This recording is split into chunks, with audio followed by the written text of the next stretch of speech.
জন্মকুণ্ডলী অষ্টম ভাবকে কিন্তু আমরা সবাই অশুভ ভাব বলে বিচার করে থাকি, কারণ অষ্টম ভাব থেকেই কিন্তু আমরা বুঝে থাকি যে মৃত্যু। কিন্তু শুধু কি মৃত্যু না, প্রিয় দর্শক বন্ধুগণ, মৃত্যু ছাড়াও অষ্টম ভাব থেকে কিন্তু আমরা বিচার করে থাকি ডিপ নলেজ, অকাল্ট সায়েন্সে কতটা পারদর্শী হতে পারবে, অথবা রিসার্চ সংক্রান্ত ব্যাপারে কতটা অগ্রগতি হবে, অথবা তন্ত্র মন্ত্র জ্যোতিষবিদ্যা এইসব কিছু এইখান থেকে বিচার করা হয়ে থাকে, অর্থাৎ এই বিষয়তে কতটা জ্ঞান থাকবে, অর্থাৎ গভীর সমুদ্র একটা, যে সমুদ্র থেকে কিন্তু অনেক কিছু পাওয়া সম্ভব, অনেক কিছু জানা কিন্তু সম্ভব, যা কিন্তু অন্য কোনো ভাব থেকে একদমই কিন্তু পাওয়া যায় না। জীবনে বড় কিছু ঘটনা, সেটা দুর্ঘটনা হতে পারে, অথবা এমন কোনো ঘটনা যা থেকে কিন্তু জীবনে আমূল পরিবর্তন ঘটেছে। আর সেই ঘটনাগুলি ঘটবার সময়তে কোনো না কোনো ভাবে অষ্টম ভাব কিন্তু অ্যাক্টিভেট যথেষ্ট পরিমাণে হতে লক্ষ্য করা গিয়ে থাকে। আর জন্মকুণ্ডলীর সব থেকে বেশি মিস্টেরিয়াস হাউস কিন্তু বলা হয়ে থাকে অষ্টম ভাবকেই। এখন অনেক প্রিয় দর্শক বন্ধুগণ হয়তো কমেন্টস করে বসবে যে অষ্টম ভাবের অ্যাক্টিভিটির কারণেতে আমার জীবনেতে অনেক কিছু দুর্ঘটনা ঘটেছে, অথবা অনেক কিছু ঘটনা ঘটেছে যেগুলি ভবিষ্যতে আমার অনেক কিছু অসুবিধা তৈরি করতে লক্ষ্য করা যাচ্ছে। আমি কিন্তু একবারও বলিনি যে কোনো খারাপ ঘটনাই যে ঘটবে, আমি বলেছি যে এমন কোনো ঘটনা যা কিনা জীবনেতে আমূল পরিবর্তন ঘটাতে সাহায্য করে। আজ এই বিশেষ ভিডিওতে আলোচনা করব যে অষ্টম ভাব থেকে আমরা কি ফল পেতে পারি, কোন গ্রহ অবস্থান করলে কি ফল দিতে পারে সেই সম্পর্কে। তবে যেহেতু ভিডিওটা খুবই বড় হয়ে যাবে, তাই প্রতিটা গ্রহ সম্পর্কে আলোচনা করলে তাই অনেকটাই ভিডিওটা কিন্তু বড় হবে। তাই আজকে আমি এই ভিডিওতে বিশেষ দুইটি গ্রহ সম্পর্কে আলোচনা করব, যেটা হচ্ছে রবি গ্রহ এবং দেবগুরু বৃহস্পতি অষ্টম ভাবেতে অবস্থান করলে কি বিশেষ ফল দেয় সেই সম্পর্কে আজকে বিশেষ আলোচনা।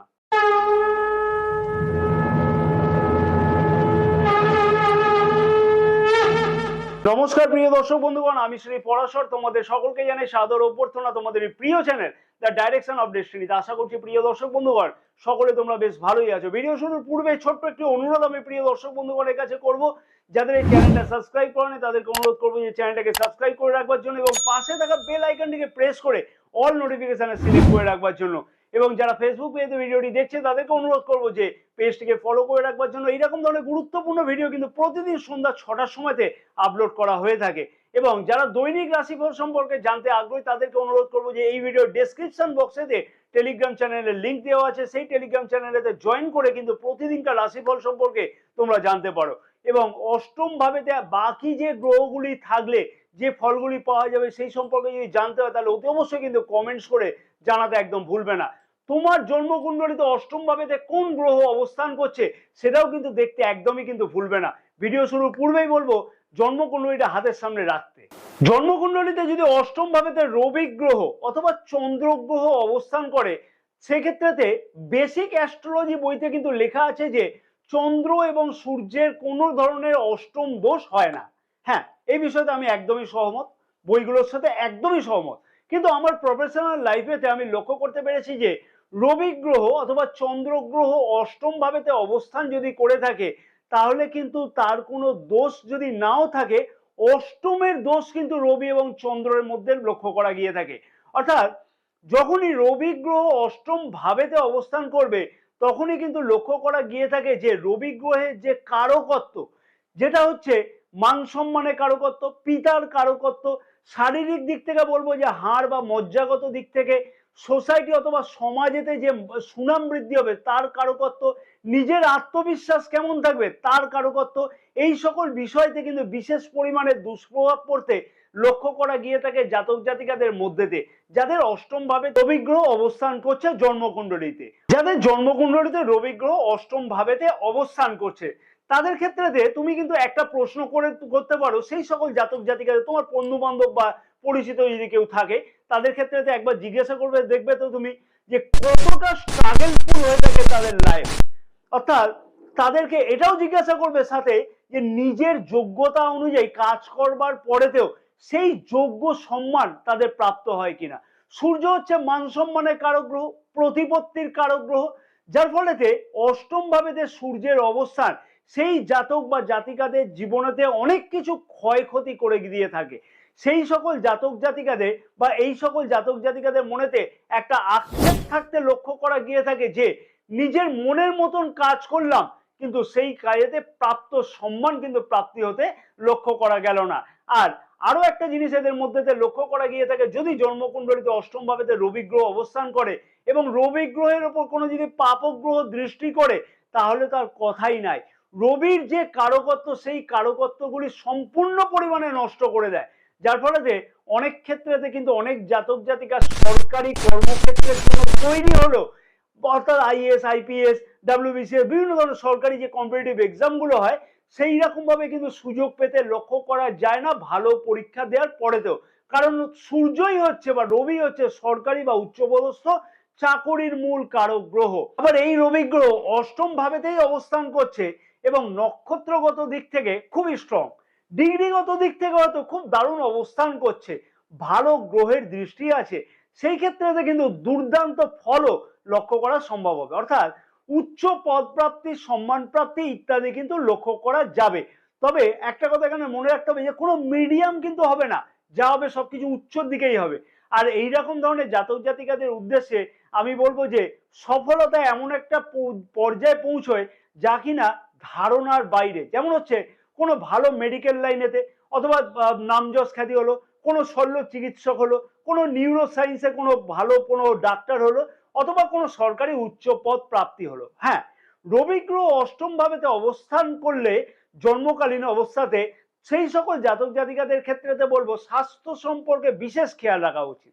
যেমন হার্ট রিলেটেড কোনো সমস্যা, ব্লাড প্রেশার জাতীয় কোনো সমস্যা কিন্তু লক্ষ্য করা যেতে পারে, চোখের কোনো সমস্যা কিন্তু লক্ষ্য করা যেতে পারে, হাড়ের কোনো জয়েন্টের সমস্যা বা হাড়ের কোনো সমস্যা কিন্তু লক্ষ্য করা যেতে পারে, মজ্জাগত সমস্যা অর্থাৎ বোন ম্যারো সমস্যা কিন্তু অনেক ক্ষেত্রে লক্ষ্য করা যেতে পারে। এবং এই সকল রোগগুলি কিন্তু পিতার শরীর স্বাস্থ্যের দিকে তো লক্ষ্য করা যেতে পারে। তাই পিতার শরীর স্বাস্থ্যের দিকে তো বিশেষ কিছু খেয়াল রাখাটা উচিত হবে।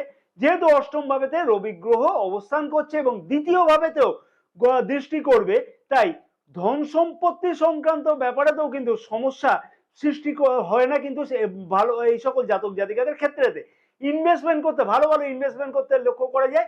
কন্ডিশন হিসাবে লক্ষ্য করতে হবে যে নবম ভাবের অধিপতির অবস্থান, একাদশ ভাবের অধিপতির অবস্থান কতটা ভালো আছে।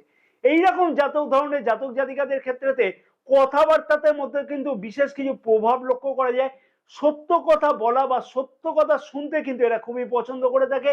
আর যখন কথা বলে তখন কিন্তু তার একটা ভালো ওয়েট থাকে, দেখবে কথার মধ্যে। অর্থাৎ তুমি কিন্তু তার কথা কোনো চটজলদি ফেলে যেতে পারবে না, তার কথাটা কিন্তু শুনেই যাবে।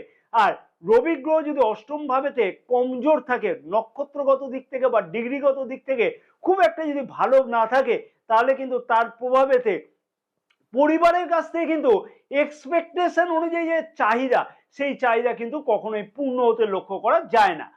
অষ্টম ভাব তখনই কিন্তু অ্যাক্টিভেট হয়, বা রবি গ্রহ অষ্টম ভাবেতে তখনই কিন্তু অ্যাক্টিভেট হয়ে থাকে যখন জীবনের মূল উদ্দেশ্য জানা সম্ভব হয়। অর্থাৎ আমি কি হতে চাই, কি করব আমার জীবনেতে, সেইটা যখন জানতে চাইবে না বা জানতে পারবে, তখনই কিন্তু সব থেকে বেশি পরিমাণে অ্যাক্টিভেট হয়ে থাকে, গুরুত্বপূর্ণভাবে পজিটিভ ফল দিয়ে থাকে রবি গ্রহ অষ্টম ভাবেতে। এবার আসি অষ্টম ভাবেতে যদি দেবগুরু বৃহস্পতি অবস্থান করে থাকে তাহলে কি ফল হতে পারে।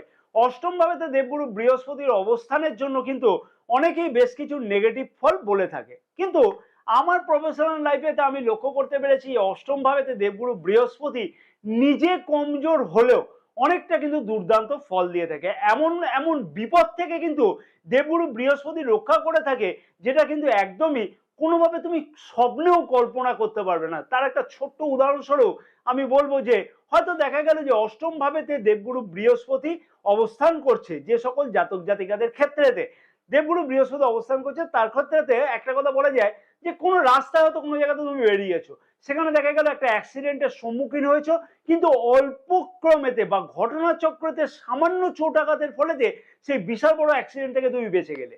সেক্ষেত্রেতে তোমরা কি কখনো ভেবেছো যে ভাগ্যের জন্য হলো না অষ্টম ভাবে দেবগুরু বৃহস্পতি অবস্থানের জন্য হলো? অর্থাৎ দৈবক্রমেতে দুর্ঘটনা থেকে বাঁচবার জন্য প্রধান উপযোগী গ্রহ হিসাবে কাজ করে থাকে কিন্তু দেবগুরু বৃহস্পতি। অষ্টম ভাবেতে দেবগুরু বৃহস্পতির অবস্থান জ্যোতিষশাস্ত্র বিদ্যাতে বা অকাল্ট সায়েন্স জাতীয় বিদ্যাতে কিন্তু বিশেষভাবে পারদর্শী হতে লক্ষ্য করা গিয়ে থাকে। তবে হ্যাঁ, ভীষণ পরিমাণে মানসিক দ্বন্দ্ব কিন্তু এই সকল জাতক জাতিকাদের মধ্যে লক্ষ্য করা গিয়ে থাকে। একাকী থাকবো এবং নিজেকে খুঁজবো, এইরকম ধরনের মনোভাব কিন্তু লক্ষ্য করা গিয়ে থাকে এই সকল জাতক জাতিকাদের। আর অষ্টম ভাবেতে দেবগুরু বৃহস্পতির অবস্থান কিন্তু অনেকটা লক্ষ্য করা গিয়ে থাকে স্বভাবের মধ্যেতেও বা নিজের জীবনযাপনের দিক থেকেও কিন্তু খানিকটা কিন্তু দেখবে তোমার মধ্যে বা তোমাদের মধ্যে কিন্তু সাধু সন্তের মধ্যে একটা ভাব থাকে, অর্থাৎ একাকী থাকবো, একটা সাধু সন্তের ভাব, জানবো ধর্ম সম্পর্কে জানবো, একটা সাধু সন্তদের ভাব কিন্তু লক্ষ্য করা যায়। অষ্টম ভাবে দেবগুরু বৃহস্পতি অবস্থান করলে কিন্তু ভালো ফল দেবে তখন কিন্তু দেবে যখন কিন্তু তুমি লোকের উপকার করবে, লোকের ভালো চাইবে, তার সেই ক্ষেত্রে কিন্তু খুব দুর্দান্ত ফল দিয়ে থাকে। অর্থাৎ তখন কিন্তু দেবগুরু বৃহস্পতি কাছ থেকে অষ্টম ভাবে থাকলেও বেশ কিছু গুরুত্বপূর্ণ পজিটিভ ফল পাওয়া যায়। কিন্তু যদি মনে করো যে তুমি কারো খারাপ করবো অথবা কারোর ক্ষতি করবার জন্য তুমি উঠে পড়ে লেগেছো, অথবা কারোর যোগ্য সম্মান যেটা তুমি সেটা তাকে হয়তো দিচ্ছ না, সেই ক্ষেত্রে কিন্তু বৃহস্পতি তোমাকে অনেক পরিমাণে বা ভীষণ পরিমাণে নেগেটিভ ফল দেবে। কথাগুলো একদম মিলিয়ে নেবে তুমি। দেবগুরু বৃহস্পতি অষ্টম ভাবেতে অবস্থানের ফলেতে দ্বাদশ ভাবেতেও দৃষ্টি থাকবে, তার ফলেতে ভোগবিলাস সংক্রান্ত ব্যাপারেতে যদি কোনো বাজে খরচা করো, অর্থাৎ তুমি হয়তো দেখে গেল যে এমন কোনো বিলাস দ্রব্য পেছনে খরচা করলে, মদের পেছনে খরচা করলে, মদিরার পেছনে খরচা করলে, সেই ক্ষেত্রে কিন্তু খুব নেগেটিভ ইম্প্যাক্ট লক্ষ্য করা যায়। মানে সোজা সবটা কথা বলতে চাইছিলাম যে আমি, যদি দেবগুরু বৃহস্পতির মতো তোমার যদি আচরণ থাকে, অর্থাৎ বৃহস্পতি যে আচরণগুলো পছন্দ করে যেটা হচ্ছে ধার্মিকতা, ধর্ম সম্পর্কে জ্ঞান বুদ্ধি হওয়া, অথবা তুমি যদি চলতে পারো যে ধর্ম সম্পর্কে আরো কিছু জানবো, তাহলে কিন্তু অষ্টম ভাবে থাকা সত্ত্বেও দেবগুরু বৃহস্পতি কিন্তু দুর্দান্ত ফল দেবে। তবে একটা কথা খুব ভালোভাবে কিন্তু লক্ষ্য করে দেখেছি আমি যে নিজের জীবনযাপনকে যদি সঠিকভাবে করা যায়, ধর্মপথে যদি চলা যায়, তাহলে দেবগুরু বৃহস্পতি অষ্টম ভাবে তো দুর্দান্ত ফল দিয়ে থাকে। যেমন যদি কোনো মৃত্যুসম কষ্ট ভোগ করবার আগেতে অতি অবশ্যই দৈব শক্তি দ্বারা প্রভাবিত হয়ে সেই জাতক জাতিকাকে কিন্তু সেই কষ্ট একদমই ভোগ করতে হয় না। দেবগুরু বৃহস্পতি অষ্টম ভাবে অবস্থানের ফলেতে দ্বাদশ ভাবে তো কিন্তু গোচর দৃষ্টি করছে, তার ফলেতে কিন্তু অতি অবশ্যই দান ধ্যানের মাধ্যমে পূর্ণতা অর্জন করা উচিত। যদি 2 টাকাও তুমি দান করো না, সেই 2 টাকাই কিন্তু পরবর্তীকালে দেখা যাবে যে 20 টাকা তোমার কাছ থেকে রিটার্ন আসছে, অর্থাৎ মিনিমাম 10 গুণ রিটার্ন আসবে। দেখো তো তোমার জন্মকুণ্ডলিতে দেবগুরু বৃহস্পতি অষ্টম ভাবে আছে কিনা, তাহলে এই জিনিসগুলিকে অতি অবশ্যই তোমাদের কিন্তু ফলো করা উচিত। অতি অবশ্যই বলবো শুভ ফলগুলিকে তুমি যথাশীঘ্র সম্ভব পেতে লক্ষ্য করা সম্ভব হবে। হ্যাঁ, অষ্টম ভাবেতে দেবগুরু বৃহস্পতি যদি অবস্থান করে তাহলে কিন্তু পেটের খানিকটা সমস্যার লক্ষ্য করা যায়, কারণ দ্বিতীয় ভাবেতে দৃষ্টি করছে এবং অষ্টম ভাবেতে অবস্থান করছে। খাওয়া দাওয়া যদি ঠিক না করা হয় তাহলে কিন্তু পেটের সমস্যা তোমার বৃদ্ধি পাবে, সেই বিষয়তে বিশেষ কিছু খেয়াল রাখা উচিত হবে। এবং দেবগুরু বৃহস্পতি দ্বিতীয় ভাবেতে দৃষ্টি থাকবার ফলেতে সেই সকল জাতক জাতিকে কিন্তু বাক সিদ্ধ হতে লক্ষ্য করা যায়, সেই বিষয়তে প্রচেষ্টা যদি থাকে অতি অবশ্যই। আগেকার দিনে একটা অভিশাপ দেওয়ার একটা কথা মনে আছে কি?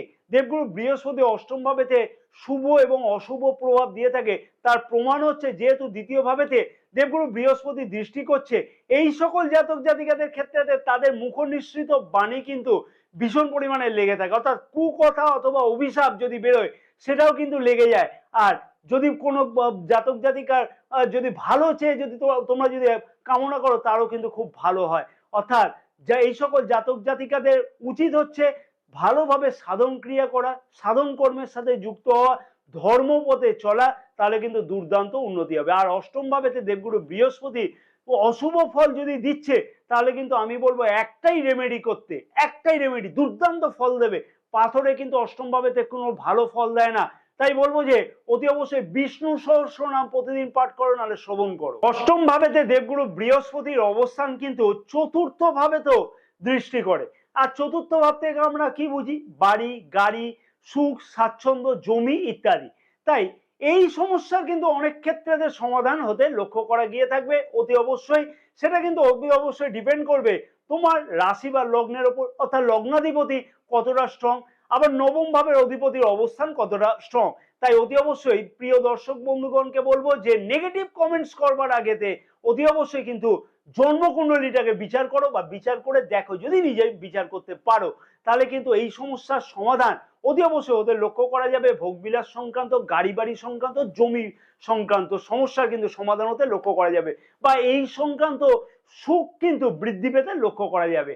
অতএব বাকি গ্রহগুলি সম্পর্কে এইরকমই যদি তোমাদের গুরুত্বপূর্ণ ইনফরমেশন তোমরা যদি জানতে চাও বা ইন্টারেস্টেড হও, তাহলে কিন্তু অতি অবশ্যই কমেন্টস করে জানাবে। কারণ কি এই ভিডিওগুলো বানাতে কিন্তু অনেকটাই কষ্ট হয়, অনেক চিন্তা ভাবনা করে তারপর একটা ভিডিও লিখতে হয়। তার উপরে যদি সেই রকম একটা কমেন্টস বা লাইক না আসে, তাহলে কিন্তু অতি অবশ্যই এরকম ধরনের ভিডিও আমার কোনো বানিয়ে কিন্তু কোনো সার্থকতা আসে না।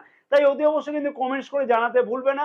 এবং আমি প্রিয় দর্শক বন্ধুগণকে বলবো যে দামি দামি গ্রহ রত্ন নয়, সামান্য একটি রুদ্রাক্ষ দিয়ে কিন্তু ভাগ্যের আমূল পরিবর্তন করা সম্ভব। কি ধরনের রুদ্রাক্ষ পড়া উচিত সেই ধরনের বিশেষ একটি ভিডিও কিন্তু এই ভিডিওর এন্ড স্ক্রিনেতে দেওয়া আছে, পারলে সেই ভিডিওটা গিয়ে অতি অবশ্যই কিন্তু দেখে নিও। পারলে সেই ধরনের কিন্তু রেমেডি তোমরা যদি করো, তাহলে কিন্তু অতি অবশ্যই দেখবে দুর্দান্ত ফল লক্ষ্য করা সম্ভব হবে। এবং এই ভিডিও ডেসক্রিপশন বক্সে টেলিগ্রাম চ্যানেলের লিংক দেওয়া আছে। যে সকল জাতক জাতিকা দৈনিক রাশিফল সম্পর্কে জানতে চায়, তাদের উদ্দেশ্যে বলবো যে টেলিগ্রাম চ্যানেলেতে জয়েন করে তোমরা কিন্তু দৈনিক রাশিফল একদম বিনামূল্যে জানতে পারো। জয় মা তারা, সকলে ভালো থাকো।